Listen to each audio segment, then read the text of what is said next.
Hello mute అన్మ్యూట్లో ఉందా? Okay, everything is okay from my end. Right.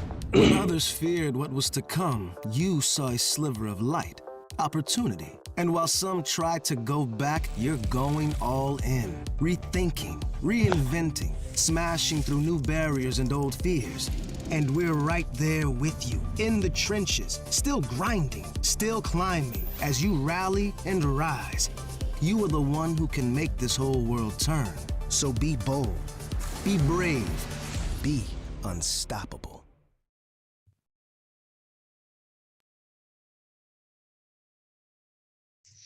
Hello, am I audible? Yes, ma'am. Hi.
Namaskar and very good afternoon.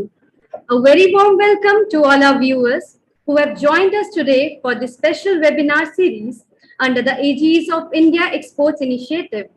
My name is Manleen Kaur and I'll be your host for today. India Exports Initiative aims to orient over 1 lakh potential MSMEs to become the first-time exporters in order to double the number of current active exporters to 70,000 plus from the current 32,000 by the end of year 2022, including around 5,000 women entrepreneurs. The initiative has 2 special pillars. One, the India Exporters Portal was launched on 29 September 2021 by the Union Minister of MSME, Sri Narayan Raneji. I take this opportunity to invite all of you to visit the portal on www.indiaexports.com. The registration on the portal is free and the information required to become an exporter is available in 9 languages.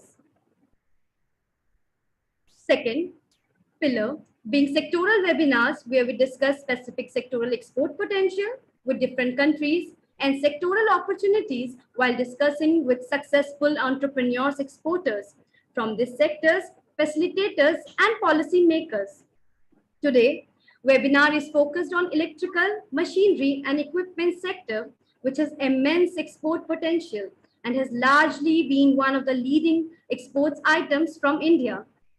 Without taking much time, I would like to introduce to you today's esteemed panel, Sri Arun Kumar Garodia, Senior Vice Chairman, Engineering Export Promotion Council. Welcome to you, sir. Ms. Charu Mathur, Director General, Indian Electrical and Electronics Manufacturers Association. Welcome to you, ma'am. Mr. Nanda Muru Natraj, Deputy Director and Regional Head, Indian Institute of Packaging, Hyderabad. Welcome to you, sir. Mr. Victor Edward D'Souza, Managing Director, Pneumatica Technologies. Welcome to you, sir. Mr. Chirag Chavda, Proprietor, Chirag Switchgear. Welcome to you, sir. Mr. Sanjay Mishra, Managing Director, SM Systems. Welcome to you, sir. Mr. S. Vishwanatham, Manager, Customer Solution, UPS. Welcome to you, sir. The panel would be moderated by Sri Vinod Kumar, President, India SME Forum. Welcome to you, sir. But first, let's understand a brief on the sector potential and opportunities for MSMEs. And for that, with pleasure, I invite the convener of this initiative, Mr. Pranav Junjarao. Welcome to you, sir. Thank you so much, Manleen. Our panelists are still about to join. Meanwhile, we'll start with the background of this sector. Before moving ahead, I would like to share a presentation with all of you.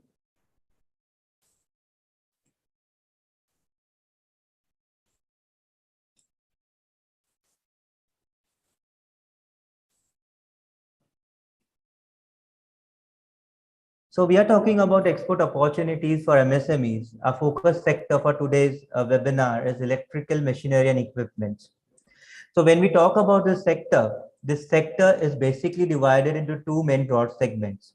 The first segment is basically the generation equipment, which are basically the boilers, turbines, and generators.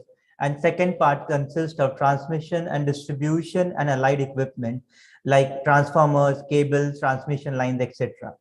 Now, it plays a very significant role in the Indian economy as it contributes around 8% to the manufacturing sector in terms of value and 1.5% to overall GDP. Now, when we talk about the exports registered a double-digit growth of 37.42% over 2022 and 21 as compared to 2019 and 2020. So over the last 3 decades, this industry has undergone a huge transformation, which was driven by industry initiative and government support. The sector has immense scope for growth, fueled by both domestic demand as well as export. The electrical machinery and equipment industry employs around over 5 million people in India. Let us talk about the contribution of various commodities in the sector where electrical machinery and equipment in total industrial machinery exports from India. The electrical machinery industry has de-licensed along with 100% FDI allowed in this sector, which has facilitated the entry of major global players into electrical machinery industry in India. Now, India is a major exporter of several parts in electrical machinery sector, which includes switch gears, control gears, transformers, parts, electrical electronics, cables, etc., which contributes around 37.59% of the total industrial machinery exports from India. It is really amazing that India, which at the time to be used dependent on imports for industrial machinery, basically electrical industrial machinery related to dairy, food processing, textiles, and other parts. Now it contributes around 25.93% of total industrial machinery exports from India. Now we have industrial machinery like boilers, parts, etc., which contributes around 3.66% of total industrial machinery exports from India. And when it comes to electrical pumps of various types in this sector, which contributes around 4.58% of total industrial machinery exports from India. We also have electrical machinery for injecting, molding walls. ATM contributes around 77.36% of total industrial machinery exports from India. Now, in this slide, we'll see that the top 5 countries where we have the maximum export potential in this sector. The top 5 countries exports of electrical machinery equipment basically starts with USA being the first, has the major export potential of $7.8 billion, followed by China, which has export potential of $5.6 billion, Germany with export potential of $1.9 billion, Vietnam with export potential of $1.7 billion, and Mexico with an export potential of $1.5 billion. So with this, this was a brief about this sector and the exports what this sector is doing currently. Let us not taking much of time, let us start with the panel discussion. Can I please welcome Mr. Vinod Kumar, President of India SME Forum, to moderate the panel. Manleen, are you there? Yes, sir. Can we have Vinod Kumar? Yeah, sure. Yeah.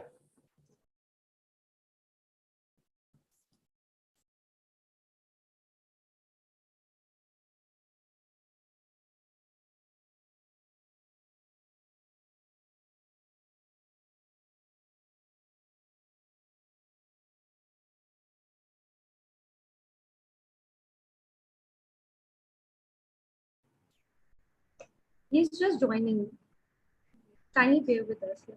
He's joining.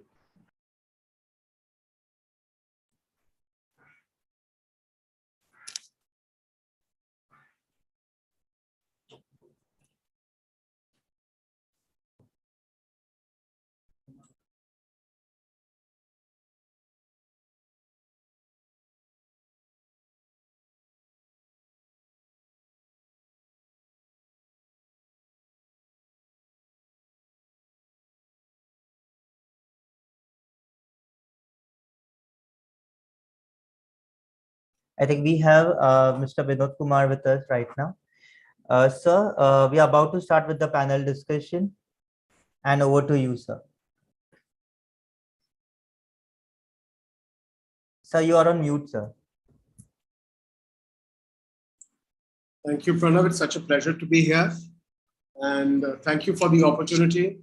I think it's after almost a couple of months that we're actually getting together again to talk about the potential and how India is going to move forward in terms of its exports. We have some very eloquent guests today, apart from friends from the industry.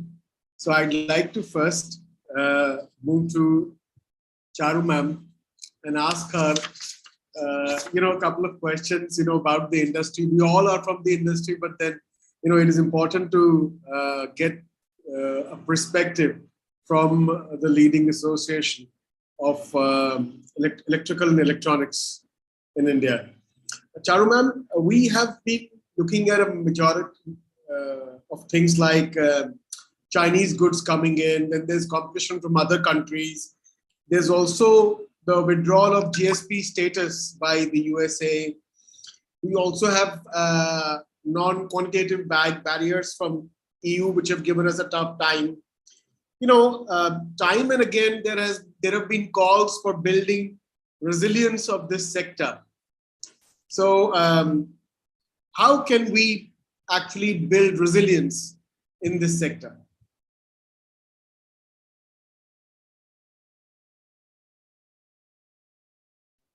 Ma'am, you're on mute.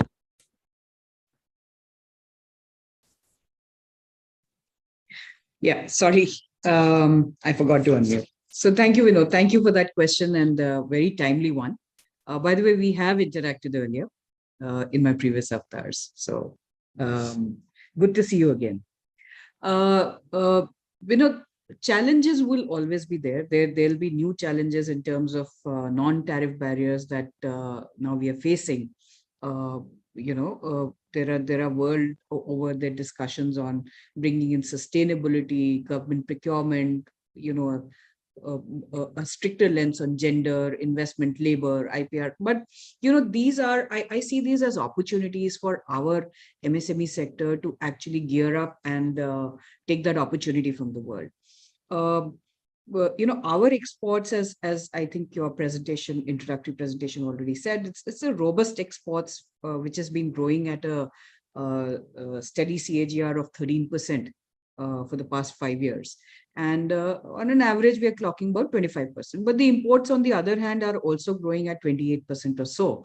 So to be a net exporter, I think it's an opportunity where for the government to increase their support and build in resilience, and at the same time for the industry to focus on quality. I think these are the two things that I would say. Government of India is already restructuring FTAs as a large exercise, right? We've already seen a UAE and Australia FTAs that have been negotiated where at least products of our members have had preferential tariff, access. But I think we need to do more on FTAs, and we are glad that the Government of India is already attuned to it. As an industry and industry associations, I think we should be very attuned to what these FTAs offer and negotiate them very smartly. That's one. Second is our own testing and facilities and certification facilities need a reciprocal agreement with the other countries, because otherwise the non-tariff barriers in terms of costs of product certification and all are very high. So that's something I think the Government of India can also do.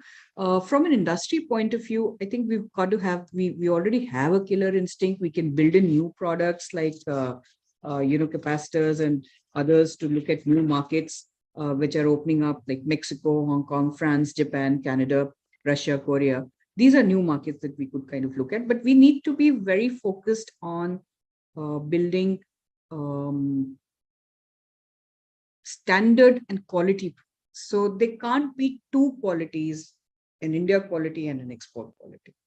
Okay, that's our message to our members as well. We'll fight for you in all overseas marketed, but you need to also kind of, up the game by putting quality products out there. Product standards is something that I think India will need to work at. They work with the double-edged sword of being a non-tariff barrier and a facilitator. So I think that's something that we'll kind of need to look at as well. I don't know if that answers your question. Thank you. Thank you, Charujay. It was a pleasure getting that explanation from you. I'd like to go over to Mr. Gorodia. You put in perspective various elements of building resilience or building this sector going forward. Gorodia Sahab, there are two things which have happened. The Government of India has said that electrical machines, equipment, and components will be part of the 4 focus sectors under Brand India engineering. And so there's going to be this campaign that we're going to talk about our prowess as far as this segment goes. On the other hand, we're talking about goods and machinery which are basically electrical based, contributing to over 8% of our manufacturing GDP.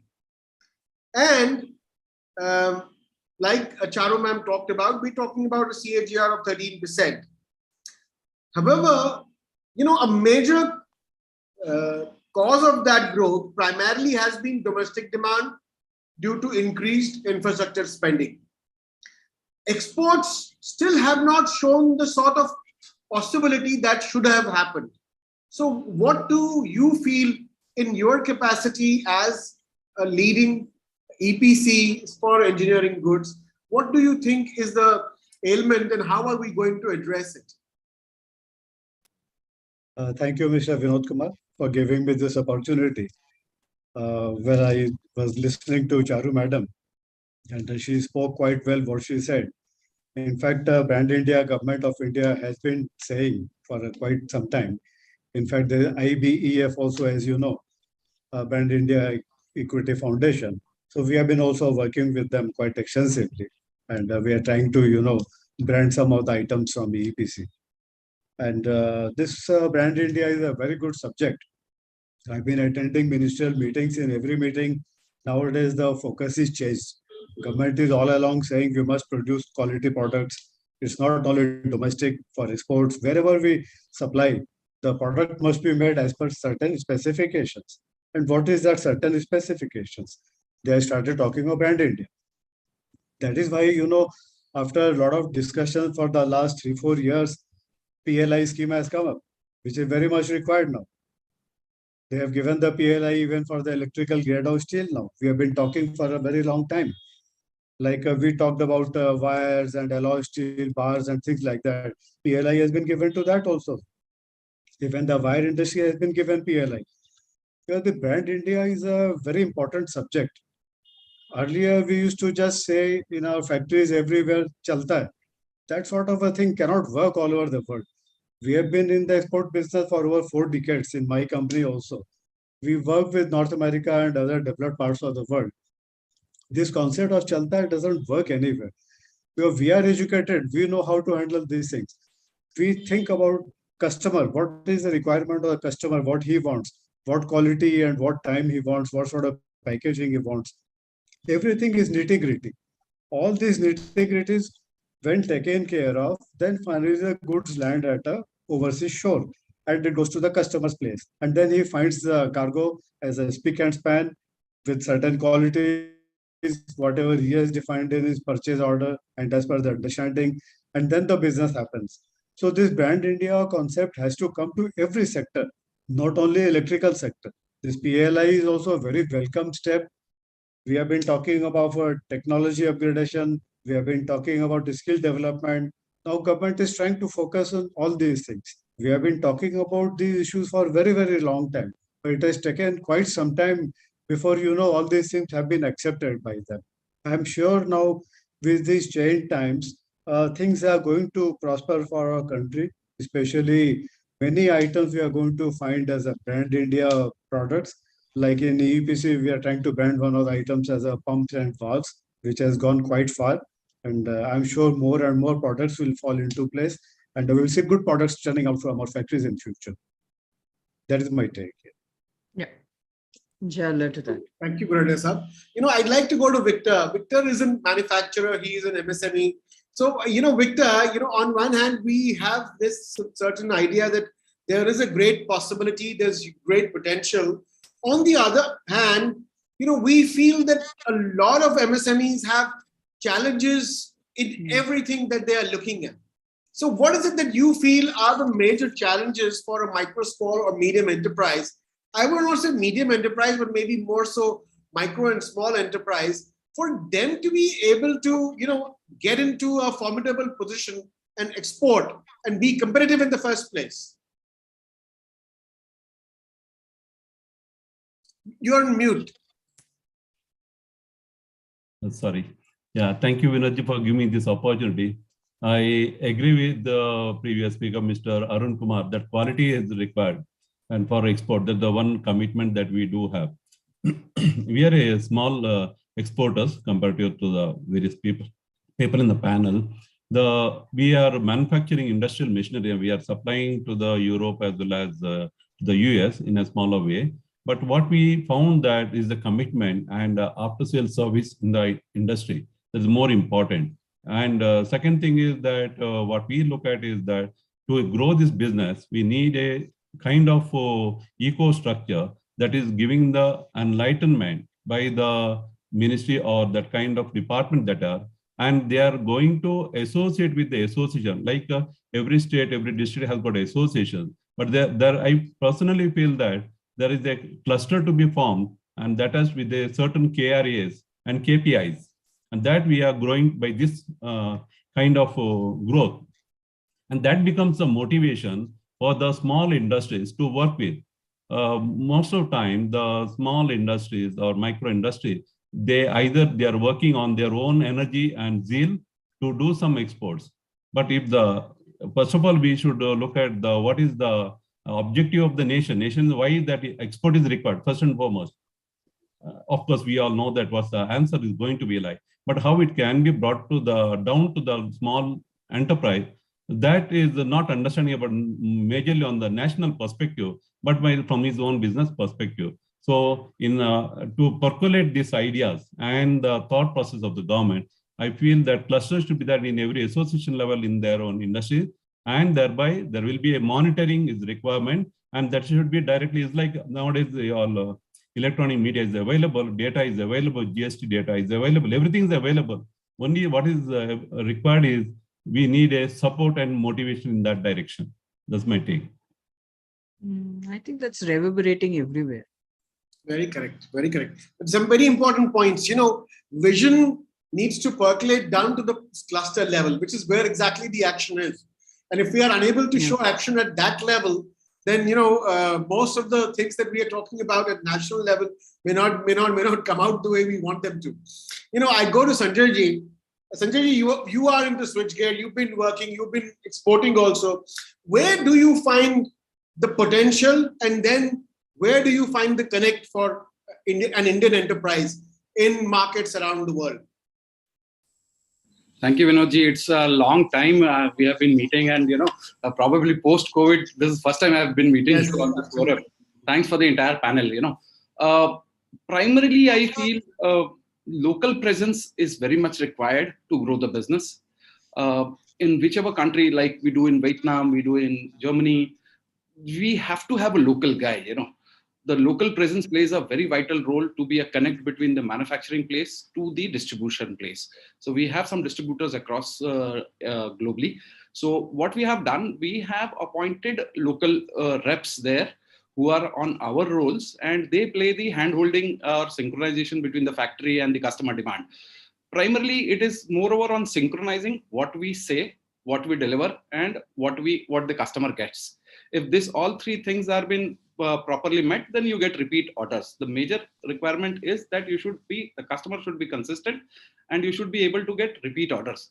I come from a small place, Nasik, which has a huge industrial hub, and we have a huge industrial engineering cluster here, which has been supported by government, and we have a huge testing facilities. So whatever prototypes we do, we get the facility of getting these, rather than putting a huge capex on the in the factory itself. We get the support from this. It is known as Nasik Engineering Cluster. It's a cluster which does electrical, electronics, components, and all that. So these types of forums helps us to build up and scale up. So my takeaway would be to grow a business on consistent part. Probably you will have to have a local team there, and without local team, it really becomes tough. So as a manufacturer, we will have to take a call that, boss, we will have to invest in places. And once we invest in that territory, then you become local, and then you understand the language, and the things get synchronized. So this is what is my takeaway. So local has to be there. Means whatever nation you are, you have to have a team of 2-3 guys doing all this activity. You can start with one guy and then slowly build up over a 2 years or 3 years span, looking at the investments, and this grows up. We have seen a multiple benefit of this. This is what. Excellent. Thank you. In fact, I would want to go to Mr. Nataraj Nadamuru at the IIP. Sir, we are talking about, in India, we have all sorts of constraints. Sometimes it's constraints of raw materials, sometimes it's inflation, sometimes it's finance, sometimes it's not being able to innovate. So what do you think should MSMEs do to increase efficiencies, productivity, as well as yields when it comes to exports? Good evening, everybody. Thank you for giving this opportunity to all the panel members. Right? Yeah. As rightly said, sir. First of all, what I feel is that the packaging standards has to be improved first. Of course, the price variations is there. Day-to-day wise, maybe in the plastic sector or paper sector, the prices are varying. So once we try to, it will stabilize. It's not in our hand. So first we have to stabilize the standards and the functional parameters of the packaging packages, what they select, especially for the exports as well as domestic. Everything should be standardized to their level, as well as maintaining the meeting the regulations of the exporting countries, and small level, because packaging is a small, most of them are small players, so they can be improved better, they can be trained better. And the message, as earlier they have said, that it has to go to the down level. So, and some monitoring has to be done constantly to guide them and support them. I think so. Definitely, we are there in certain areas, but still it has to be taken care of.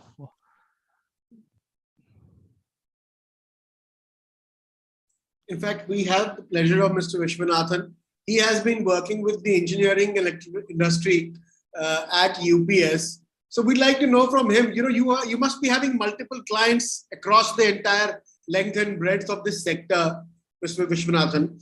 What I wanted to ask you is, what do you feel, are the challenges that customers are facing in this segment when it comes to, fulfillment?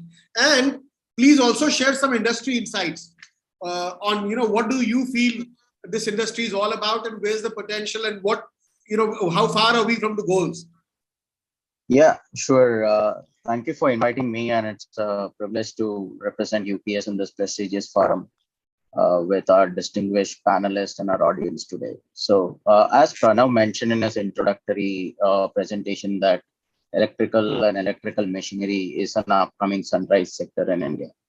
And it is important and more strategically from a perspective to drive the India's manufacturing growth story, and is in a high growth trajectory mode.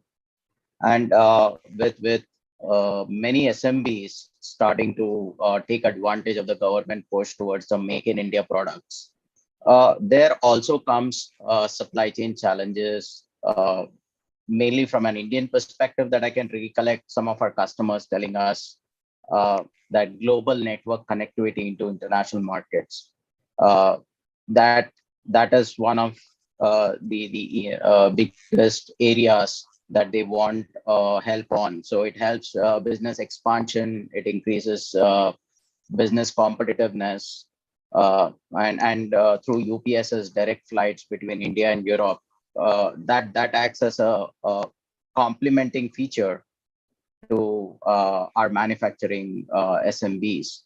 So logistics plays a very key role to delivering where it is manufactured to the right consumer at the right time at the right speed.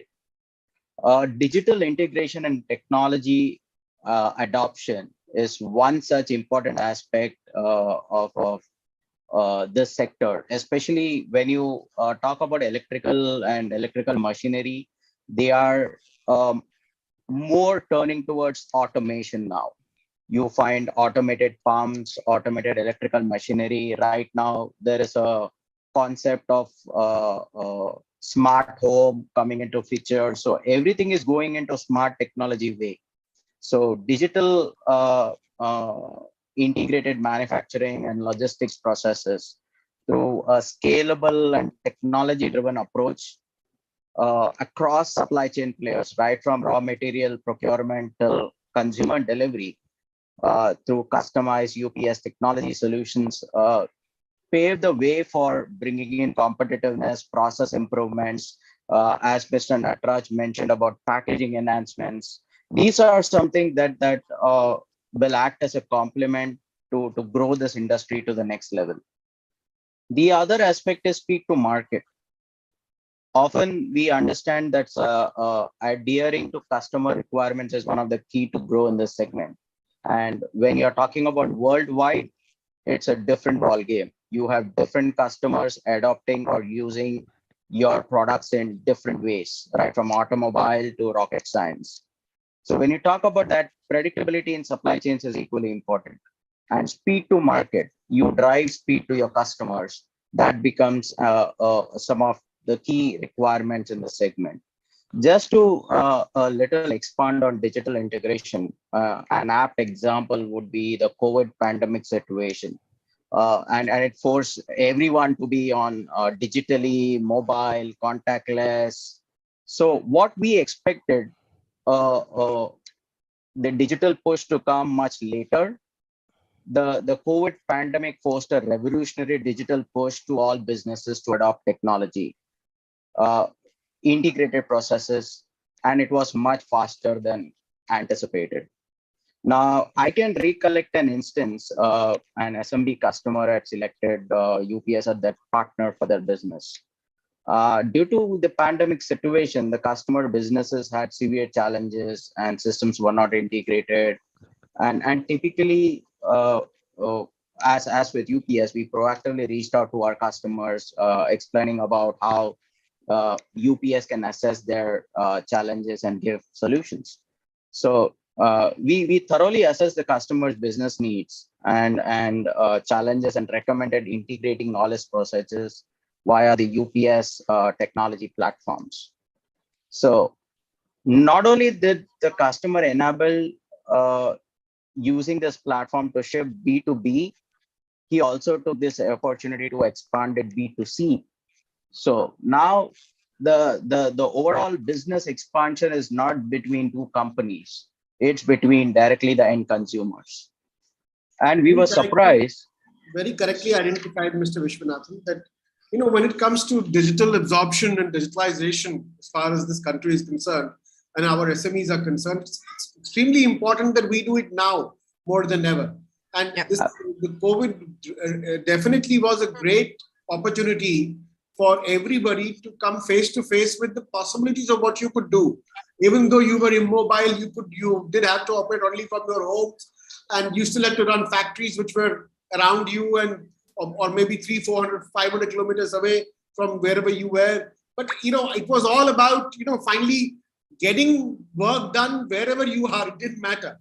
And I think that is something that's a mantra that COVID has left many of us with. I'd like to go to Charu ma'am. All of us have been talking about various things. On one hand, we are saying that there's rising inflation, there's prices of various raw materials which have been going through the roof, and there has been all sorts of curves, up, down, left, and a lot of SMEs have come to us and said, we can't keep up with the orders. It's better I don't manufacture for some time rather than lose out, because I don't have the ability to, or the capability to, pocket losses or put money from my own pocket, especially when I have orders, but at low prices, and I can't afford raw material. Similarly, we know about funding. Funds are generally a trickle when it comes to Indian entrepreneurs. Unlike what you see in the West or in developed markets where entrepreneur says, I want this and this is what my plan is, and people throw money at it and banks throw money at it. That's not something that's happening in India. So what do you feel are the key things that IMA should push the government for doing, or what is it that you are working on right now for making the government do? A couple of things. We've been in various conversations with various ministry departments for securitization of raw material, right? Like the CRGO crisis or the semiconductor crisis. So we've been working across sections of the government on securing sources, especially if you take CRGO steel. Today you don't have it, right? And the price, the second is the price rise, which I'll come to. So basically maybe with bilateral negotiations with the sovereign support of the country, of the government of India, perhaps some quota could be increased for India. That's one. Second is, you mentioned the surge in raw material prices. Now, IMA has this particular service called the price variation index, right? Which we take out consistently for various particular segments of products. Now, consistent use of a PVC formula has actually kind of insured our the users or the industry against any price surges. And we've been talking about it ad nauseum to various users. A lot of our Bijli boards are using it. The REC and PVC are using it. So we are actually, if you ask me as IMA, we would say, please use the PVC formula to hedge against irregular price rise. The third point, which I think the last speaker Victor made, I think the last speaker made a very relevant point, is digital relevance. That's something that I would strongly support for our people to be. Fourth is, we're also talking to the government to get WTO compliant PLIs. Now we know that the Ministry of Heavy Industry is already looking at a PLI for capital goods. Let's see how fast it can come in. The fifth is, product testing costs are pretty high overseas. So is there some kind of a support that can be given to the MSMEs there? Is the next point that we were looking at, really. So these four. In fact, I'm going to open the floor now for any comments, any questions for everybody, because I think all of us have made opening statements. I go back to Garodia sir. You've heard everybody, sir, and you have your own experience as an exporter. At some point in time, we feel, when it comes to electrical machinery or goods, we are still behind a lot of the players in the international market. And, like we rightly identified, standards, quality, being on site, various things that we need to do as a group to be able to secure our place as a major exporter or a player in the engineering goods market or the engineering machinery market or the engineering components market. What do you think in the next 4 or 5 years, India should look up to, or entrepreneurs should look up to, and should work on in terms of positioning their own enterprises in line with the vision that the Honorable Prime Minister has of a 5 trillion economy? Mr. Vinod Kumar, it's like this, when we sell something, first of all, we have to produce that and then we sell. I have heard all the speakers, all have given their very valuable inputs. Like quality is important, the skill is important, finance is important, the steel at a raw material, whatever raw material is at a proper price is to be there. Then we have had logistics problems. Like just now we heard about logistics also from UPS. It's a very, very vital subject. So when everything falls in place, then the goods are of the best quality and at a right price, be it domestic or exports. But especially when we get to the exports, the international markets likes the best of the world at the best price, best packaged material, best quality, tested, duly done, everything. Besides that, companies like Walmart, they want CCTV vigilance and so many things that the laborers are being paid adequately, they are being looked after adequately and things like that. So the whole world is looking at that. I have seen the days when in US and Canada, people did not like the Chinese at all. In 1980s, I am talking. And slowly Chinese made a dent in that market. Now Chinese are everywhere now. You go any part of the world, you find Chinese goods. Why Chinese are producing goods we can't produce? I don't want to blame any single person or any ministry on that, but we have not really developed all these things. What points we are talking, our panelists have said today, be it a free trade agreements, we have been canvassing for that for a very long time, for the last 5 years continuously. We have been talking of steel to be provided at the right price. I took personal lead from my council, and with the help of other members also, we represented to the government many, many times, many trips to Delhi with various ministries. Finally, we could come up with the scheme called steel at export parity price. You must have heard about that. Although that scheme did not take off the way we wanted because the steel prices shot up in the international market. We were thinking that the producers are exporting at a low price, selling at a very high price in the domestic market. But situation changed. The equations changed. They started exporting steel at a very, very high price in the international market. And the type of material they have given in domestic sector, we were all taken aback. When the supply will come, we never know. So this digital technology upgradation, proper packaging, logistics, everything keeps a lot of meaning. So I will use a word homogeneous. It has to be homogeneous mixture, be it a domestic or international market. Unless we are homogeneous in our product, in our approach, we cannot be successful, at least in the global markets.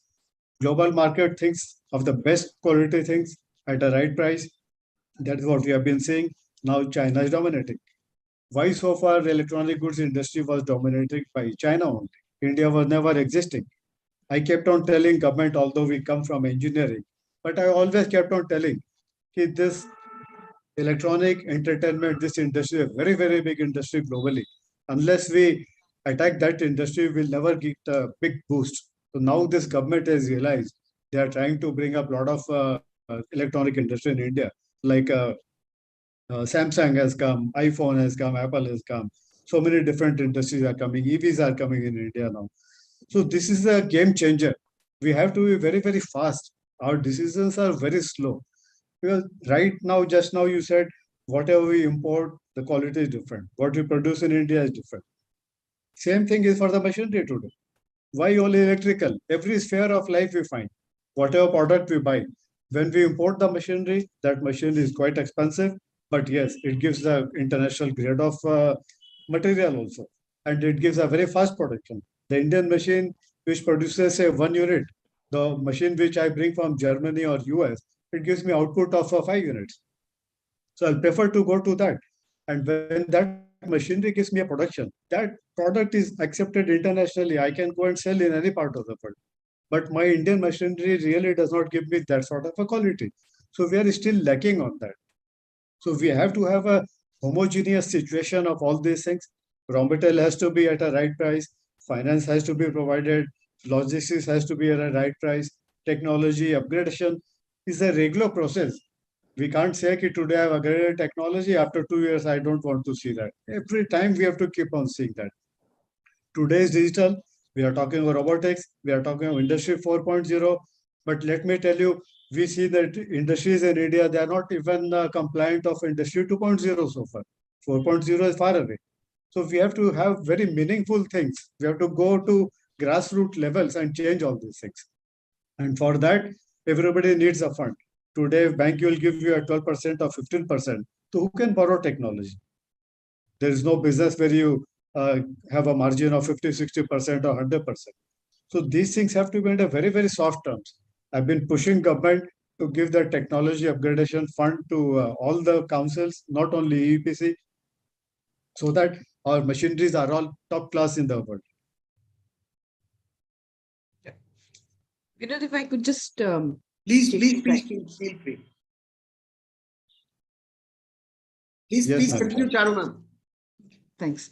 So I thought there were some pretty good points that were made by various panelists. I think one, we talked about access to various new markets, where we talked about smart FTAs, we talked about importance of participating in foreign exhibitions and support to MSMEs to do so, because that provides you, a glimpse into the new markets and as to what the customer is wanting. The third very important part, at least for this particular industry segment, is testing and certification. Reciprocal acceptance of testing and certification. Today, our companies, if they're CPRI tested or ERDA tested, have to go to a foreign testing and certification lab, because CPRI and ERDA do not have a reciprocal testing acceptance at all. Right. And that itself is a topic for discussion as to why they don't have. They do have facilities, but standards, pace, the ability to handle the kind of testing and certification that they should, costs, these are all a factor. So I think a huge area for government, which EMA has been talking about, is to really bring up CPRI, ERDA, and more testing labs up to speed and push for their reciprocal acceptance, because otherwise it becomes a non-tariff barrier. The second support is cost. I think my friend just talked about cost of capital, efficient logistics, but also support for testing and certification costs, because these are pretty high costs abroad. The fourth point, I think, third point that somebody made was brand visibility, right? So I would combine that with digital presence, because in today's world, you cannot do without a digital presence. But definitely our MSMEs need to be a part of that very visible branding exercise of Make in India. And that brings us to the quality question and of technology, where investment in quality and technology is required. For that, I think the cluster approach that somebody mentioned could be a good thing to do.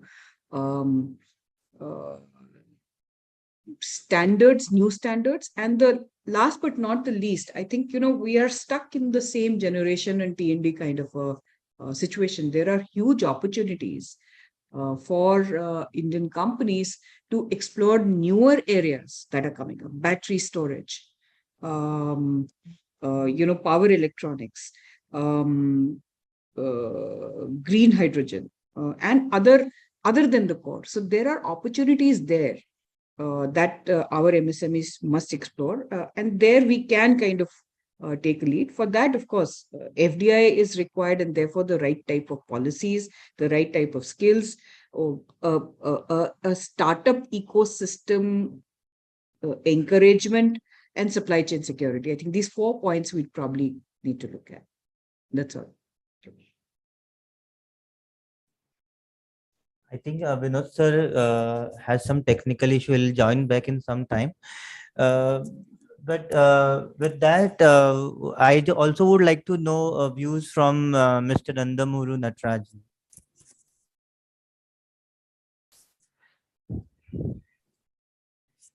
Uh, Hello. Yes, we can hear Yeah. you. Yeah. As Madam rightly said that the packaging, as far as packaging stands is concerned, we have a very good world-class laboratories. Only thing is we have to get those testing and certified. As far as packaging certification, there is no a must. Once that is there, that law has been implemented. For example, if you see a corrugation box which is coming from US, you can see that box certificate is there. So that kind of certification should be implemented in India. So whatever the goods it is going from India should have that certification as per the standards and as per the legal requirements of the exporting country.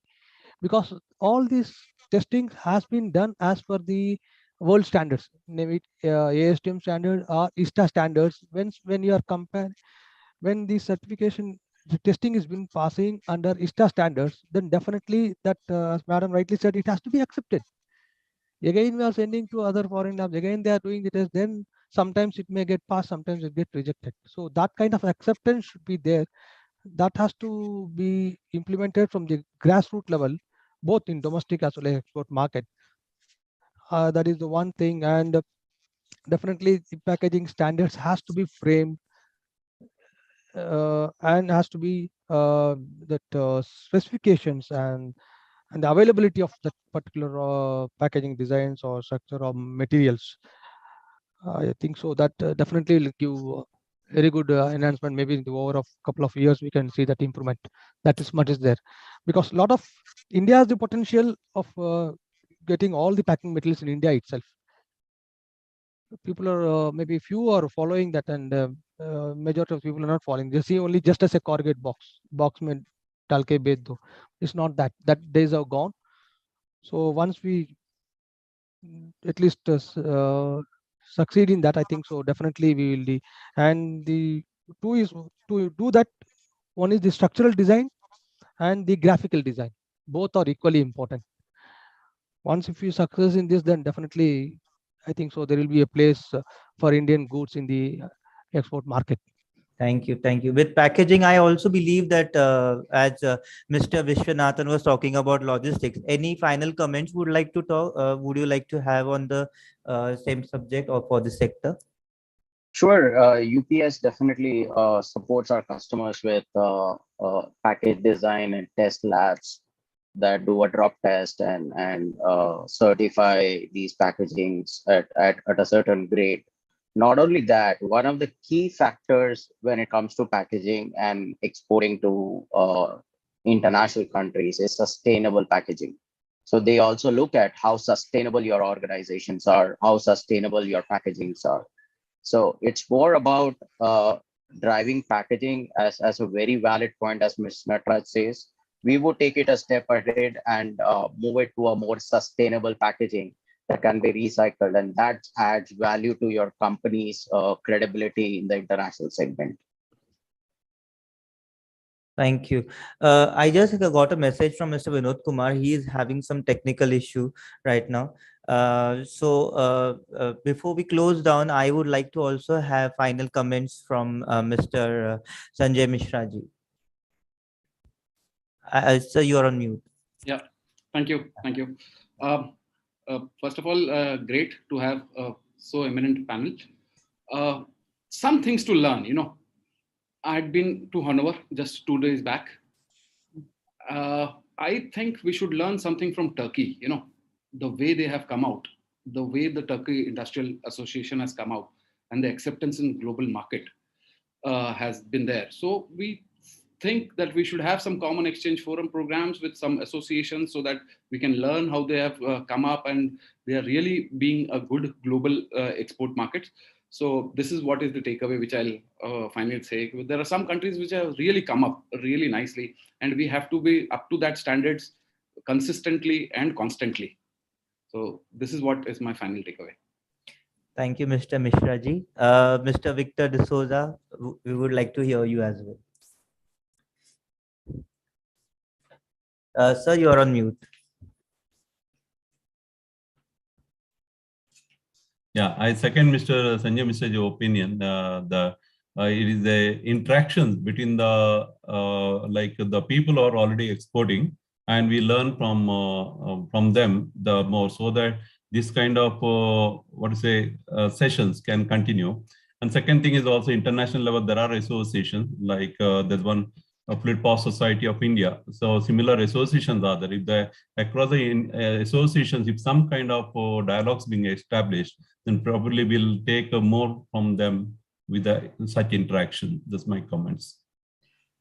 Thank you so much. Thank you so much. I think it's a time to end our today's discussion here itself. As the discussion took place, we all came to know the sector is really poised with huge growth. And the rising aspiration of India and its people can be met if our economy continues to grow at a fast and sustained pace. For this to happen, it is vital that India's electrical and power sector continues to grow and progress rapidly. The Indian electrical machinery sector must therefore increase its preparedness and enhance its competitiveness to meet current and future demands of our electrical sector. Today's summary basically is that what we discussed is to focus more on FTAs and what they offer, building up new products in this sector, standardizing the quality and product standards, focus on specifications that are brand India, importance of after-sale service, while creating an ecosystem is the need of an hour. Also, support and motivation is basically needed for MSMEs in this sector. And also, we discussed on importance of testing and prototyping, support from electrical clusters locally, importance of logistics and packaging, to have a homogeneous approach should be taken for the sector, importance of participation of specific industrial players in international expos for this sector, and reciprocal testing is the main focus needed for this sector. So with this, also, I would like to have one comment that, as we all know, like India has a huge number of good engineering graduates, basically, who are coming out of this sector, and they are actually unemployed. So they can also think of venturing into this sector, which has huge, immense opportunities. So with this, we conclude today's session. I thank all the panelists here. Ms. Charu Mathur ji, Mr. Arun Kumar Garodia ji, Mr. Nandamuru Natarajan ji, Mr. S. Vishwanathan ji, Mr. Sanjay Mishra ji, and Mr. Victor D'Souza ji. And also, thank you, Vinod Kumar ji, who is not here right now because of technical glitch. And also, thank you, Ms. Manlin Kaur. And I also thank all our participants who have joined this webinar. I thank our logistics and warehousing partner UPS and knowledge partner SDRs International. So thank you so much. Thank you. Namaskar and Jai Hind. Thank you. Bye-bye. Bye. Thank you for inviting us. Thank you. Bye-bye. Bye. This is our anthem. This is our creed. We deliver good into the world, putting a smile on someone's face, showing up when we say we will, giving certainty and assurance in a dynamic world, a package with the power to save a life, a dream to be realized, a moment of happiness delivered. The heart and soul that we put in to build and protect the communities we serve. The strength of our collective actions is a powerful force for good. Always looking ahead, one turn at a time. Seeking out opportunities that move the economy forward, benefiting those who just needed a chance. Our pride in getting it done radiates from us like a beacon that shines on those around us. We rise to the challenges and don't let obstacles get in the way of what we deliver. we become a powerful force. This is our purpose. This is our why.